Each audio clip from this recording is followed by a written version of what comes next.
नमस्ते जी, welcome to my YouTube channel divine soul fitness. और आज मैं फिर से लेकर आ गया हूँ सच्ची और डरावनी कहानी लेकर। यूट्यूब पर मैं काफ़ी टाइम से एक्टिव नहीं था, उसके लिए मैं माफ़ी चाहता हूँ और अब से कोशिश करूँगा कि मैं कंसिस्ट रहूँ। तो आज की कहानी जो भेजी है वो रोहन की है और ये हिमाचल के एक छोटे से गाँव में रहते हैं। तो चलिए सुनते हैं इनकी कहानी कि इनके साथ क्या हुआ था। +2 तक की पढ़ाई रोहन ने अपने गांव के एक स्कूल से ही की थी। जैसा कि सभी स्टूडेंट का सपना होता है कि +2 के बाद हम किसी शहर में जाकर एक अच्छे कॉलेज में एडमिशन लें, ऐसा ही सपना रोहन का भी था और ऐसा हुआ भी। उन्होंने एक शहर के एक बड़े कॉलेज में एडमिशन ले लिया, जिसके चलते रोहन काफ़ी ज़्यादा एक्साइटेड और खुश था। अब क्योंकि रोहन का जो कॉलेज था उनके गांव से काफ़ी दूर था और डेली अप डाउन करना उनके लिए पॉसिबल नहीं था, तो उन्होंने थोड़ा सर्च करके एक कमरा अपने कॉलेज के पास ही ले लिया और कॉलेज ओपन होने के 2 दिन पहले ही वो अपने रूम में शिफ्ट हो गए। जब कॉलेज ओपन होने वाला था तो रोहन काफ़ी ज़्यादा एक्साइटेड था और एक रात पहले उनको नींद भी नहीं आ रही थी, क्योंकि रोहन के मन में कॉलेज की एक ऐसी इमेज बनी हुई थी जैसा कि हम बॉलीवुड में देखते हैं कि कोई लड़का कॉलेज में गिटार बजा रहा है तो वहीं कुछ लड़कियों का झुंड मस्ती करता हुआ हंसते हुए जा रहा है, तो कोई किसी मोटे लड़के को चिढ़ा रहा है। कुछ इसी तरह से इमेज बनी होती है हम सबके मन में, तो ऐसा ही रोहन के मन में भी था। इन्हीं सपनों की उधेड़-बुन में वो सुबह जल्दी उठा और कॉलेज के लिए तैयार हो गया। वो बहुत ज़्यादा खुश था। जब वो कॉलेज पहुंचा तो देखा कॉलेज का माहौल काफ़ी अच्छा है। रोहन ने देखा एक जगह पर कुछ सीनियर्स थे और वहाँ पे काफ़ी सारे फ्रेशर जो हैं वो आए हुए थे। वो सब एक जगह इकट्ठा हो रखे थे, तो आप जान ही सकते हो कि वहाँ पर क्या हो रहा होगा। फ्रेशर का सीनियर के साथ पहले इंट्रो हुआ, फिर उसके बाद रैगिंग। बट परेशान करने वाली ऐसी कोई बात नहीं थी, क्योंकि कॉलेज का माहौल काफ़ी अच्छा था और जो सीनियर थे वो काफ़ी फ्रैंक थे और रैगिंग के नाम पर किसी को परेशान करना या फिर बदतमीज़ी करना, ऐसा कुछ भी नहीं हो रहा था। तो रोहन को ये देखकर काफ़ी अच्छा लगा और उसका पहला दिन काफ़ी अच्छा बीत गया। धीरे धीरे दिन बीत रहे थे और रोहन अपने आप को कॉलेज के नए माहौल में ढाल रहा था। रोहन का कॉलेज में काफ़ी अच्छा खासा फ्रेंड सर्कल बन गया था। कॉलेज में एक नई लड़की आई होती है, इसका नाम होता है कनिका। कनिका देखने में बहुत ज़्यादा सुंदर और सिंसियर थी। हर कोई उसे नोटिस करता था। तो कनिका की मुलाकात रोहन से होती है। दोनों का व्यवहार एक दूसरे को काफ़ी अच्छा लगता है। धीरे धीरे दोनों में दोस्ती हो जाती है और अब रोहन ज़्यादातर टाइम कनिका के साथ स्पेंड करता था।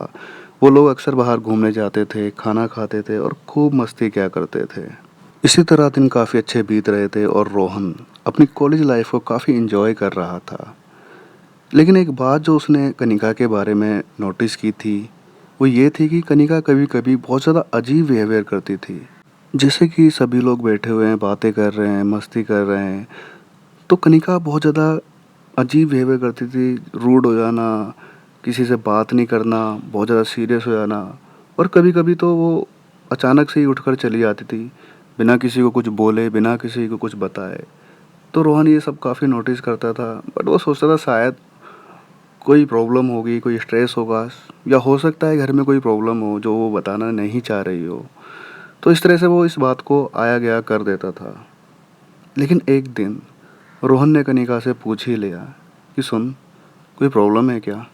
तो कनिका बोलती है, क्यों, क्या हुआ? रोहन कहता है कि तू इतना अजीब बिहेवियर क्यों करती है?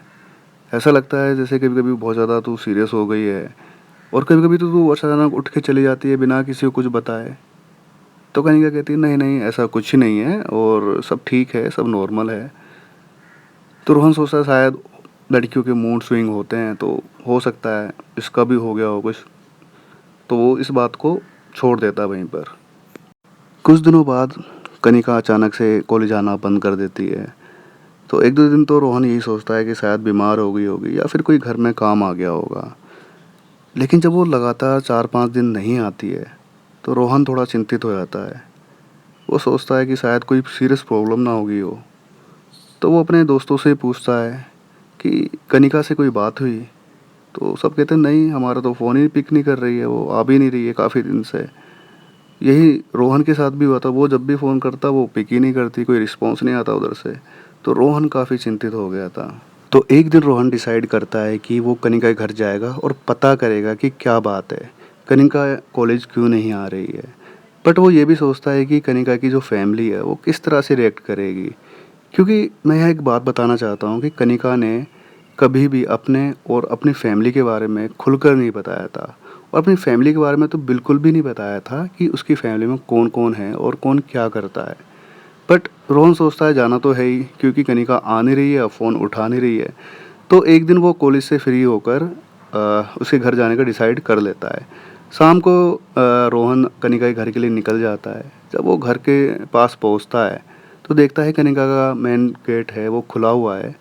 तो वो कनिका को आवाज़ लगाता है, बट अंदर से कोई रिस्पॉन्स नहीं आता।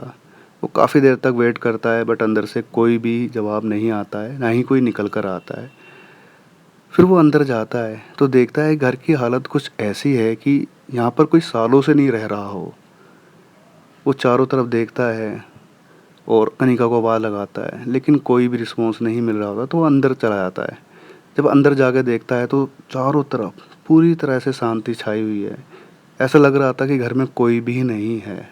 वो चारों तरफ देख ही रहा था, लेकिन तभी अचानक उसे एक कमरे से कुछ अजीब सी आवाज़ आने लगती है, जैसे कि कोई कुछ चैंट कर रहा हो, जैसे कोई कोई मंत्र पढ़ रहा हो। बट समझ में कुछ भी नहीं आ रहा था कि कौन क्या बोल रहा है। वो एक अजीब सी ही आवाज़ थी, जैसे एक भंवरा होता है ना, तब वो जो गुनगुनाता है या भिनभिनाता है, तो वो आवाज़ आ रही हो, उसी तरह की आवाज़ थी। लेकिन धीरे धीरे वो नोटिस करता है कि पहले वो आवाज़ धीमे हो रही थी, फिर धीरे धीरे वो तेज़ होती जा रही थी। तो रोहन उस कमरे की तरफ धीरे धीरे जाने लगता है। वो देखता है कमरे का जो गेट है, जो दरवाज़ा है वो बंद है, और कमरे में एक खिड़की है वो खुली हुई थी। तो रोहन उस खिड़की से अंदर की तरफ झाँकता है, और जो वो अंदर देखता है उसे देखकर रोहन की जान निकल जाती है। अंदर वो देखता है एक इतना भयानक मंजर, जिससे कि उसकी पूरी बॉडी जम गई थी, उसका सारा खून जम गया था। उसने देखा कनिका एक गोल घेरे के अंदर बैठी हुई थी। उसके चारों तरफ दिए जल रहे थे, पूरे कमरे में अंधेरा था। बस जो दिए जल रहे थे उससे ही थोड़ी बहुत रोशनी हो रही थी, और कनिका बड़ी अजीब तरीके से वहाँ बैठकर कुछ बड़बड़ाई जा रही थी। वो हिल हिल कर कुछ ना कुछ बोले जा रही थी। आगे जो रोहन ने देखा, उसे देखकर तो उसका खून ही जम गया था। उसे ऐसा लग रहा था मेरी जान निकल जाएगी। कनिका की जो कमर थी वो रोहन की तरफ थी, और वो सामने की तरफ देखकर किसी से बातें कर रही थी। अब जो रोहन देखने वाला था, उसे देखकर रोहन की जान ही निकल गई। उसने देखा कनिका बहुत ही दर्द भरी आवाज़ में किसी से बातें कर रही थी और कुछ पढ़ती जा रही थी, और सामने उसके एक बहुत ही भयानक परछाई थी, जिससे कनिका कुछ ना कुछ बातें कर रही थी। रोहन समझ गया था यहाँ तो कुछ तो बहुत ज़्यादा गड़बड़ चल रहा है। अब उसकी हालत ऐसी हो गई थी कि उसकी पूरी बॉडी फ्रीज़ हो गई थी, वो हिल भी नहीं पा रहा था, उसके मुंह से आवाज़ तक नहीं निकल रही थी। और वो अंदर देख रहा था कि कनिका पता नहीं बड़ी अजीब तरीके से वहाँ पे बिहेव कर रही है, वो उस परछाई से बातें कर रही है। तभी अचानक रोहन को होश आता है, और वो जल्दी से वहाँ से भागता है। वो पागलों की तरह भागे जा रहा था, उसे होश भी नहीं था वो किस तरफ जा रहा है, बस वो भागे ही जा रहा था। बड़ी मुश्किल से वो अपने घर पहुँचा, और घर जाकर उसने चैन की सांस ली। लेकिन उसे वही सब दिख रहा था, उसे बार बार वही सब याद आ रहा था जो उसने कनिका के घर पे देखा। उसकी रातों की नींद उड़ गई थी। वो जब भी आंखें बंद करता उसे वही सब दिखता। रोहन की तबीयत भी बहुत ज़्यादा ख़राब हो गई थी, वो कई दिन तक तो कॉलेज भी नहीं गया। फिर जब उसकी तबीयत थोड़ी ठीक हुई तो वो कॉलेज गया, लेकिन उसके मन में अभी भी वही सब चल रहा था। वो डर रहा था कॉलेज जाने से, क्योंकि उसको ऐसा लग रहा था कि कहीं कनिका उसको दिख ना जाए। वो धीरे धीरे अपने क्लासरूम की तरफ बढ़ा। जब वो क्लासरूम पहुंचा तो वो देखा कनिका कहीं भी नहीं थी। वो चुपचाप जाकर अपनी जगह पर बैठ गया। तभी थोड़ी देर बाद अचानक उसको बहुत ही अजीब सी फीलिंग आने लगी, उसे बहुत ही ज़्यादा निगेटिविटी फील होने लगी। उसने देखा कनिका रूम के बाहर खड़ी है, और एक क्रीपी सी स्माइल देकर रोहन की तरफ देखकर मुस्कुरा रही है। यह देखकर रोहन बहुत ज़्यादा डर गया। रोहन ने अपनी आंखें बंद कर ली। थोड़ी देर बाद जब रोहन अपनी आंखें खोलता है तो देखता है सामने कोई भी नहीं था। अब ये सब देखकर रोहन की हालत बहुत ज़्यादा ख़राब हो गई थी। वो बहुत ज़्यादा डरा हुआ था। उसकी हालत देखकर उसके दोस्त भी उससे आकर पूछते हैं कि क्या बात है, तू ना डर डर क्यों रहा है, कोई प्रॉब्लम है तो बता। बट रोहन को किसी को कुछ भी नहीं बताता है और वो चुपचाप अपने घर चला जाता है।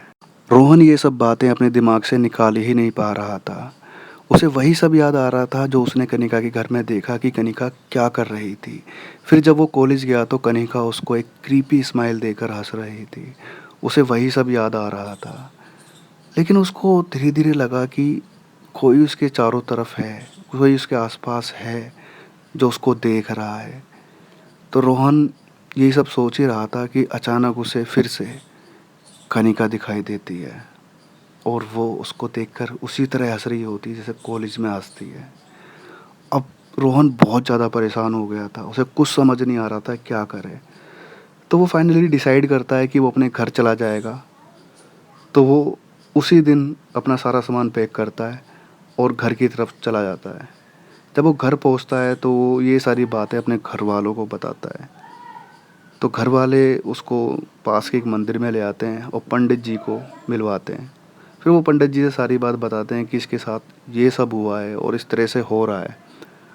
तो पंडित जी उसको एक धागा देते हैं और कुछ पूजा करते हैं और उसको कहते हैं अब घबराओ मत, अब तुम्हें कोई भी नहीं परेशान करेगा और कुछ दिखाई भी नहीं देगा। इन सब के बाद रोहन काफ़ी अच्छा फील करते हैं और कुछ दिन अपने घर पर रुकते हैं। फिर वो अपने कॉलेज आने का डिसाइड करते हैं, बट वो अपना रूम भी चेंज कर देते हैं वहाँ से। अब वो कॉलेज जाते हैं तो अब उनको कनिका कहीं भी दिखाई नहीं देती है और काफ़ी दिन तक तो वो दिखाई भी नहीं देती है। फिर वो अपने दोस्तों से पूछता है कि कनिका नहीं आती क्या अब? तो सभी लोग बोलते हैं यार हमने तो काफ़ी टाइम से उसे नहीं देखा, जब से तू गया है उसके बाद से तो वो दिखाई ही नहीं दी है और ना उसको कुछ अता पता है। फिर धीरे धीरे सब कुछ नॉर्मल हो जाता है। रोहन अपनी पढ़ाई कंटिन्यू करता है और वो पुरानी बातें सब भूल भी जाता है। तो ये थी रोहन की कहानी। और आपको ये कहानी कैसी लगी आप कमेंट सेक्शन में ज़रूर बताइए। इस तरह की और कहानी सुनने के लिए मेरे चैनल को सब्सक्राइब कर लें, वीडियो को लाइक करें, शेयर करें, कमेंट करें। और अगर आपकी भी कोई ऐसी स्टोरी है तो आप मेरे साथ शेयर कर सकते हैं। मेरी जीमेल और इंस्टा का लिंक दोनों डिस्क्रिप्शन में दिए हुए हैं, आप वहाँ पर जाकर अपनी स्टोरी जो है वो शेयर कर सकते हैं। और गाइज़ प्लीज़ सपोर्ट कीजिए, आपकी सपोर्ट की बहुत ज़्यादा ज़रूरत है। तो मिलते हैं नेक्स्ट वीडियो में, तब तक अपना ध्यान रखिए। Bye bye.